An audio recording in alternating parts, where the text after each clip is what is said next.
Hi friends, welcome to my channel. நாம் இன்றைக்கி பாண்டியன் ஸ்டோர்ஸில் இந்த எபிசோடு பார்க்கலாம். மீனாவை செந்தில் ஹாஸ்பிட்டலுக்கு வராங்க. அப்பாவுக்கு என்னாச்சுமான்னு சொல்லி மீனை விசாரிக்கிறாங்க. அப்பாவுக்கு ஹார்ட் அட்டாக் வந்துருச்சுன்னு அவங்க அம்மா சொல்லி அழறாங்க. இந்த டைமில் டாக்டர் அவருக்கு மைல்டு ஹார்ட் அட்டாக் வந்திருக்கு, பயப்பட ஒன்றும் இல்லை, இப்போ அவர் ஸ்டேபிளாக தான் இருக்கான்னு சொல்லிட்டு சொல்கிறாரு.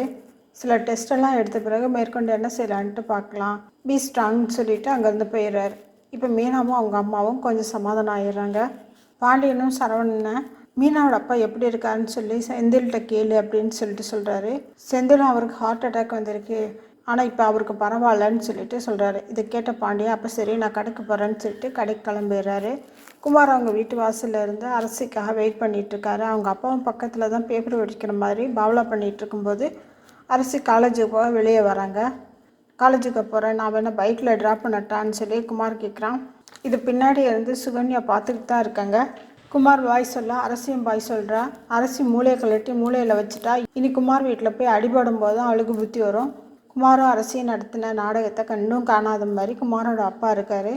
இந்த டைமில் அங்கே சுகன்யா அரசியை காதலிச்சு கல்யாணம் பண்ணு, நம்ம எதிரி குடும்பத்தை பழி வாங்கலாம்னு நீங்கள் தான் திட்டம் போட்டு குமாருக்கு கொடுத்தீங்களா மாமான்ட்டு குமாரோட அப்பாட்டையே நேரடியாக கேட்குறாங்க.